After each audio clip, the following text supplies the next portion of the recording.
जय श्री कृष्णा मित्रों, आप सभी का आज की अलौकिक कथा में स्वागत है। आज हम आपको सुनाने जा रहे हैं महाशिवरात्रि की महान कथा। प्रिय मित्रों, साथ ही इस वीडियो के माध्यम से यह भी जानेंगे कि किन स्त्रियों को शिवलिंग पर जल नहीं चढ़ाना चाहिए।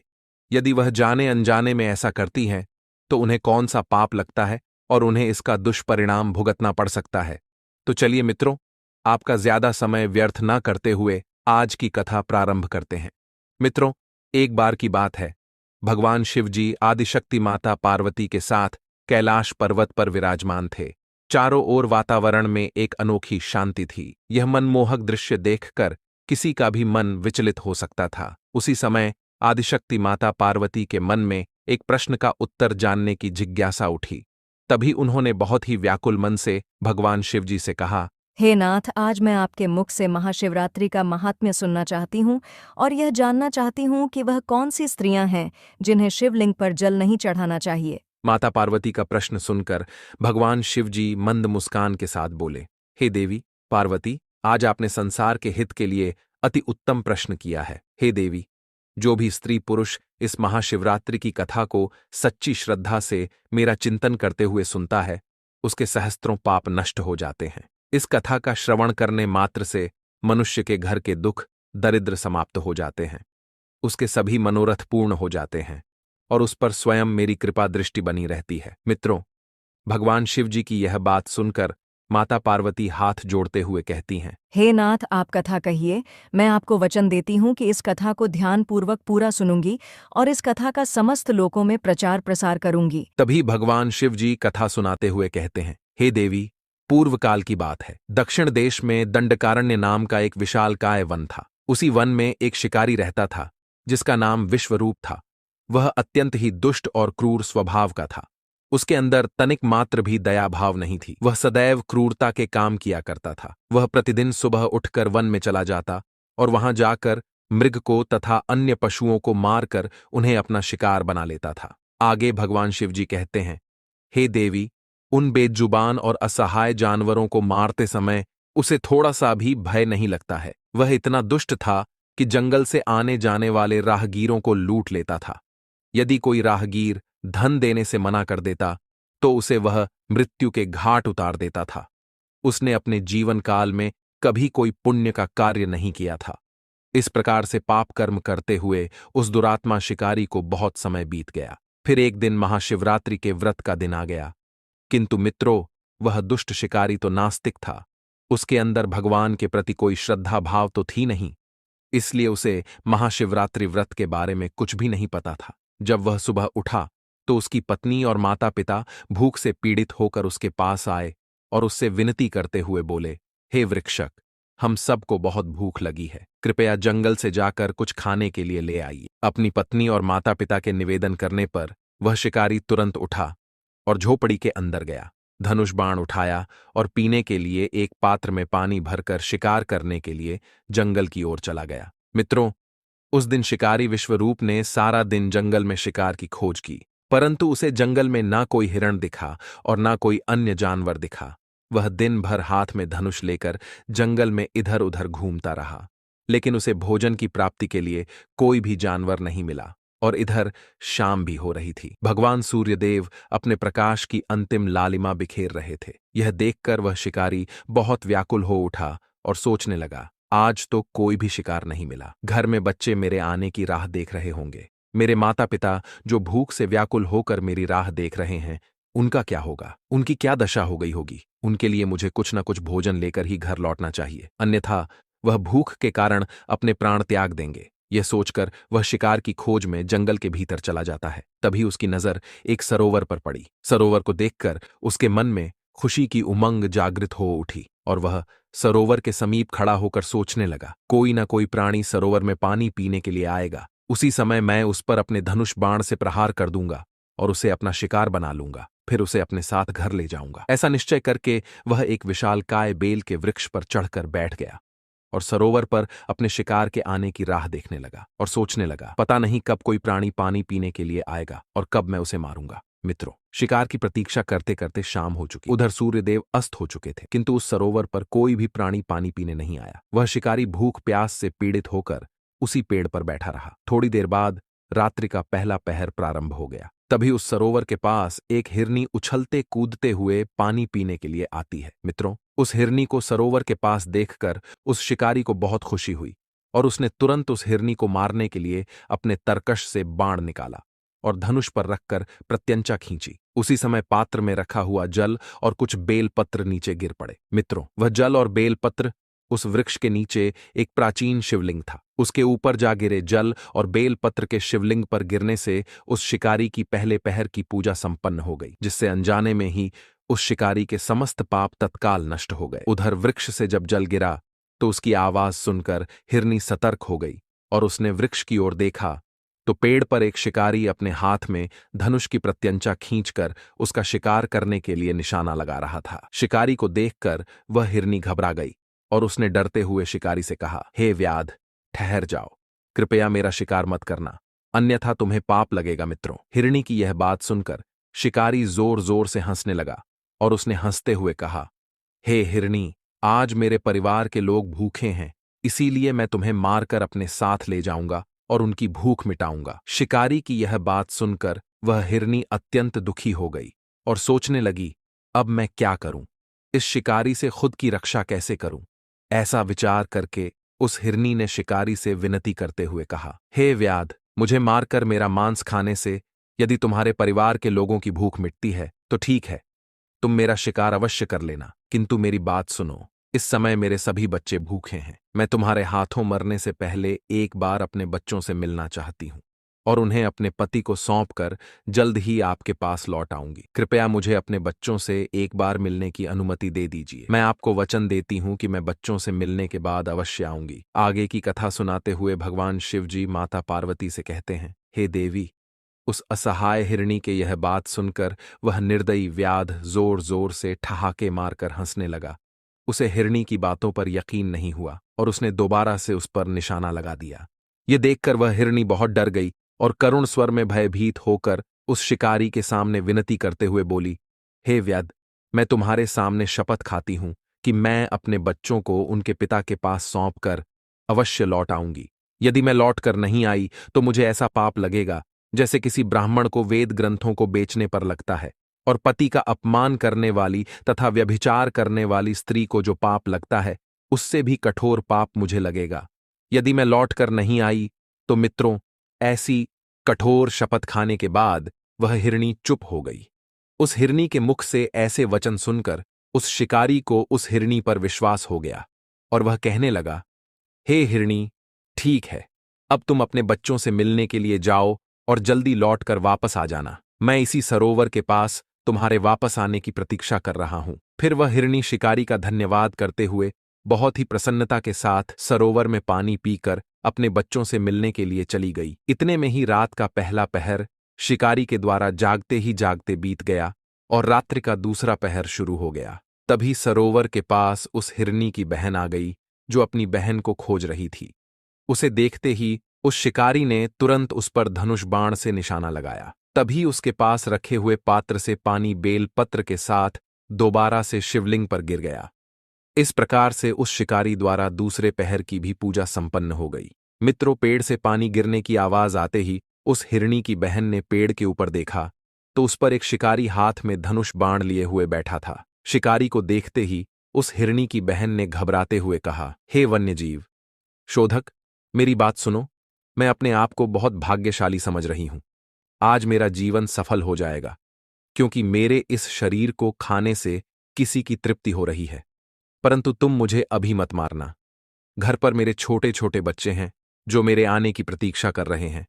आप मुझे एक बार उनसे मिलने के लिए जाने दो, मैं उन्हें अपने पति को सौंपकर तुरंत लौट आऊंगी। फिर वह शिकारी कहने लगा, मुझे तुम्हारी बात पर विश्वास नहीं है, मैं तेरा शिकार अवश्य करूंगा। पहले ही मैं एक शिकार खो चुका हूं। यह बात सुनकर वह हिरणी भगवान विष्णु की शपथ खाकर कहने लगी, हे वन्यजीव शोधक, मैं जो कहती हूं उसे ध्यान से सुनो। यदि मैं लौट कर ना आऊं तो मैंने आज तक जो भी पुण्य किया है वह इसी क्षण नष्ट हो जाए, क्योंकि जो वचन देकर तोड़ देता है उसके सारे पुण्य नष्ट हो जाते हैं। जो पुरुष अपनी पत्नी को त्याग कर दूसरी स्त्री के पास जाता है, जो भगवान विष्णु का भक्त होकर भी शिव जी की निंदा करता है, जो अपने माता पिता का श्राद्ध नहीं करता, ऐसे लोगों को जो पाप लगता है वही पाप मुझे लगे यदि मैं लौट कर ना आई तो मित्रों।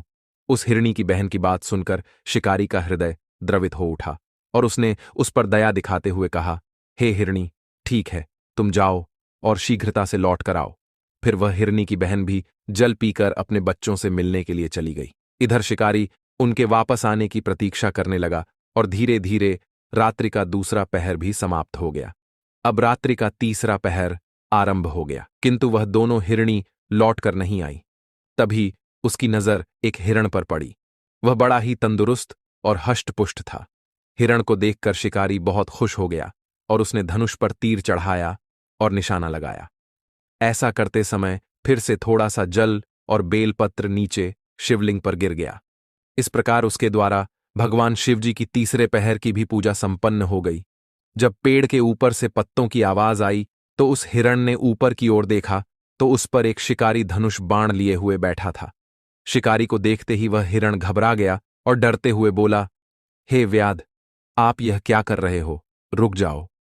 हिरण की बात सुनकर शिकारी रुक गया और हिरण से कहा, हे मृग, मैं अपने परिवार के लिए भोजन की तलाश में हूं, इसीलिए अब मैं तुम्हारा शिकार करने जा रहा हूं। तभी हिरण ने विनती करते हुए कहा, हे व्याध, अगर तुमने यहां पर आई हुई मेरी पत्नी और उसकी बहन को मार डाला है तो आप बिना विलंब किए इसी समय मेरे भी प्राण ले लो, क्योंकि उनके बगैर मैं जीवित नहीं रह सकता। जिस प्रकार से तुम्हारे लिए तुम्हारा परिवार महत्वपूर्ण है, उसी प्रकार से मुझे भी मेरा परिवार अत्यंत प्रिय है। यदि तुमने उन्हें जीवन दान दिया है तो मैं आपका आभार प्रकट करता हूं और मुझे कुछ समय के लिए उनके पास जाने दो। मैं अपनी पत्नी से मिलकर वापस आ जाऊंगा। उस हिरण की ऐसी बात सुनकर शिकारी को बहुत आश्चर्य हुआ। उसके मन में रात भर का सारा घटनाक्रम घूमने लगा। वह हिरण से कहने लगा, हे मृग, तुमसे पहले वह दोनों यहां पर आई थीं। वह भी ऐसे ही झूठे वचन कहकर गई है और अभी तक लौट कर नहीं आई है। अभी तुम खुद के प्राण संकट में देखकर झूठ बोलकर चले जाओगे और लौट कर नहीं आओगे। फिर मैं किसका शिकार करूंगा? मेरा परिवार तो भूखा ही मर जाएगा। शिकारी को क्रोध में देखकर उस हिरण ने कहा, हे व्याध, मैं जो कुछ भी कहता हूं उसे ध्यान से सुनो। मैं कभी झूठ नहीं बोलता। यह समस्त संसार विश्वास और सत्य पर चल रहा है। जिसके वचन झूठे होते हैं उसका पुण्य उसी क्षण नष्ट हो जाता है। इसीलिए हे व्याध, तुम मेरी प्रार्थना सुनो। शिवरात्रि में भोजन तथा सहवास करने से जो पाप लगता है, झूठ बोलने से जो पाप लगता है और किसी गरीब और असहाय का बलपूर्वक धन हड़पने से जो पाप लगता है, वही पाप मुझे लगे। यदि मैं लौट कर ना आऊं तो मित्रों, उस हिरण के ऐसे वचन सुनकर उस शिकारी ने कहा, हे मृग, ठीक है, तुम जाओ, अपनी पत्नी से मिलकर शीघ्रता से लौट कर आओ। फिर वह हिरण भी लौटकर अपने घर की तरफ चला गया। अब वह हिरण और उसकी पत्नी और उसकी बहन तीनों वचनबद्ध हो चुके थे। वे तीनों अपने घर पर आकर आपस में बात करने लगे। सबसे पहले हिरनी ने कहा, हे स्वामी, आपके बिना हमारे बच्चे जीवित कैसे रह पाएंगे? सबसे पहले मैंने उस शिकारी को वचन दिया है, इसीलिए केवल मुझे ही उसके पास जाना चाहिए। आप और मेरी बहन दोनों यहीं पर रहे। उसकी बात सुनकर हिरनी की बहन बोलने लगी, हे बहन, मैं तुम्हारी सेविका हूं, इसीलिए आज मुझे ही उस शिकारी के पास जाना चाहिए। तुम यहीं पर रहो। उन दोनों की बात सुनकर उस हिरण ने कहा, हे प्रिय, तुम दोनों यहीं पर रुक जाओ और बच्चों का पालन पोषण करो। माता के समान बच्चों की रक्षा कोई नहीं कर सकता और बच्चों को माता के दूध की भी आवश्यकता होती है। इसीलिए केवल मुझे ही उस व्याध के पास जाना चाहिए। अपने पति की इस बात को हिरणी ने स्वीकार नहीं किया और वह हिरण से करुण स्वर में बोली, हे स्वामी, पति के बिना स्त्री का जीवन नष्ट हो जाता है, उसे जीवन में बहुत दुख सहना पड़ता है। इसीलिए हे स्वामी, हम आपके बिना नहीं रह सकते, हम भी आपके साथ चलेंगे। इतना कहकर हिरणी और उसकी बहन हिरण के साथ उस शिकारी के पास जाने लगते हैं। उन्हें जाते देख उनके बच्चे भी उनके पीछे पीछे जाने लगे। उधर वह शिकारी उसी वृक्ष पर बैठकर उनके आने की प्रतीक्षा कर रहा था। थोड़ी देर में हिरण अपनी पत्नी और उसकी बहन के साथ उसी स्थान पर पहुंच गया। उन सभी को अपने सामने देखकर शिकारी विश्वरूप बहुत प्रसन्न हुआ और उसने उन सभी को मारने के लिए अपने धनुष पर बाण चढ़ाया। ऐसा करते समय दोबारा से थोड़ा सा जल और बेलपत्र शिवलिंग पर गिर पड़े। इस प्रकार से उस शिकारी की चौथे पहर की पूजा भी संपन्न हो गई। चौथे पहर की पूजा होते ही उस शिकारी के समस्त पाप नष्ट हो गए। अनजाने में ही उसने महाशिवरात्रि का व्रत पूर्ण कर लिया। तभी उसके अंदर से नकारात्मक ऊर्जा बाहर निकल गई और उसको दिव्य ज्ञान की प्राप्ति हो गई। उसका हृदय पाप से मुक्त हो गया और उसके अंदर ईश्वरीय शक्ति का वास हो गया। फिर वह सोचने लगा, यह सभी मृग ज्ञानहीन पशु होने पर भी धन्य है, क्योंकि यह सभी अपने शरीर से ही परोपकार में लगे हुए हैं। यह सभी सत्य का पालन करने वाले हैं, किंतु मैं तो महापापी हूं। मैं प्रतिदिन जीवों को मारकर उनको मृत्यु के घाट उतारता हूं। मैंने अपने परिवार का पालन करने के लिए अनेक जीव जंतुओं और मनुष्यों को कष्ट पहुंचाया है। मैंने जीवन में कभी पुण्य का कार्य नहीं किया। मृत्यु के बाद मेरी क्या गति होगी? मैंने जन्म से लेकर अब तक केवल पाप और हिंसा किया है। इतना सोचकर उस शिकारी ने अपने धनुष को जमीन पर फेंक दिया और उन हिरणों से बोला, हे मृगो, मैं तुम्हारी सत्यवाणी से अत्यंत प्रसन्न हूं, इसीलिए अब मैं तुम्हारा शिकार नहीं करूंगा। तुम सभी अपने घर को लौट जाओ। शिकारी की मुख से ऐसे शब्द सुनकर सभी हिरण बहुत प्रसन्न हुए और उन्होंने शिकारी का आभार प्रकट किया। मित्रों, उसी समय भगवान शिव जी उस स्थान पर प्रकट हो गए। भगवान शिव जी को अपने सम्मुख देखकर वह शिकारी आश्चर्यचकित रह गया। उसे अपनी आंखों पर विश्वास नहीं हो रहा था। फिर भगवान शिव जी ने शिकारी से कहा, हे व्याध, मैं तुम्हारे व्रत से अत्यंत प्रसन्न हूं। तुम मुझसे कोई भी वरदान मांग सकते हो। ये सुनकर वह व्याध भगवान शिव जी के चरणों में गिर पड़ा और कहने लगा, हे प्रभु, आज मैं आपके दर्शन करके धन्य हो गया। अब मुझे कुछ भी पाने की इच्छा नहीं है। आपके दर्शन मात्र से ही मेरे जीवन का उद्धार हो गया। मैं धन्य हो गया। तभी भगवान शिव जी ने उस शिकारी से कहा, हे व्याध, अब तुम मल्ल राज्य में जाकर निवास करो और दिव्य भोगों का उपभोग करो और अपनी कुल को आगे बढ़ाओ। भगवान शिव जी की यह बात सुनकर व्याध विश्वरूप भगवान शिव जी को प्रणाम करता है और उस स्थान से प्रस्थान कर जाता है। उसी समय वे सभी मृग भगवान शिव जी के दर्शन करके मृग योनि से मुक्त हो गए और भगवान श्री हरि के चरणों में चले गए। उसके बाद वहां पर एक दिव्य प्रकाश उत्पन्न हुआ और भगवान शिव जी अंतर्ध्यान हो गए।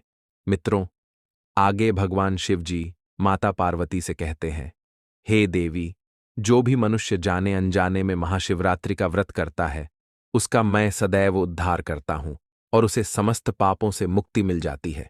आगे भगवान शिव जी कहते हैं, हे देवी, इस प्रकार से आज की यह कथा समाप्त हुई। इस प्रसंग को सुनने के बाद आपने महाशिवरात्रि व्रत का महामत्य जान लिया होगा। तभी माता पार्वती कहती हैं, हे नाथ, अभी आपने मेरे दूसरे प्रश्न का उत्तर नहीं दिया है। मेरा दूसरा प्रश्न यह है कि किन स्त्रियों को शिवलिंग पर जल नहीं चढ़ाना चाहिए? यदि वह ऐसा करती हैं तो उन्हें कौन सा पाप लगता है? माता पार्वती के दूसरे प्रश्न का जवाब देते हुए भगवान शिव जी कहते हैं, हे देवी, अब मैं आपको आपके दूसरे प्रश्न का उत्तर देने जा रहा हूं। हे देवी, रजस्वला, स्त्री को मासिक धर्म के दौरान किसी भी पूजन कार्य में शामिल नहीं होना चाहिए और विशेष रूप से उन्हें शिवलिंग पर जल नहीं चढ़ाना चाहिए, क्योंकि मासिक धर्म के दौरान वह अशुद्ध अवस्था में होती है। इस दौरान उन्हें शिवलिंग पर जल नहीं चढ़ाना चाहिए। वे दूर से ही हाथ जोड़कर प्रणाम कर सकती हैं। दूसरी बात, विधवा स्त्रियों को शिवलिंग पर जल नहीं चढ़ाना चाहिए। मित्रों, कहा जाता है, भगवान शिव जी विवाह संस्थापक माने जाते हैं, इसलिए विधवा स्त्रियों को शिवलिंग पर जल नहीं चढ़ाना चाहिए। तीसरी बात, शुद्धता का पालन न करने वाली स्त्रियों को शिवलिंग पर जल चढ़ाने से बचना चाहिए और अपवित्र आचरण वाली स्त्रियों को शिवलिंग से दूर रहना चाहिए। यदि उनके विचार पवित्र नहीं हैं, तो उन्हें शिवलिंग की पूजा करने से पहले आत्मशुद्धि करनी चाहिए।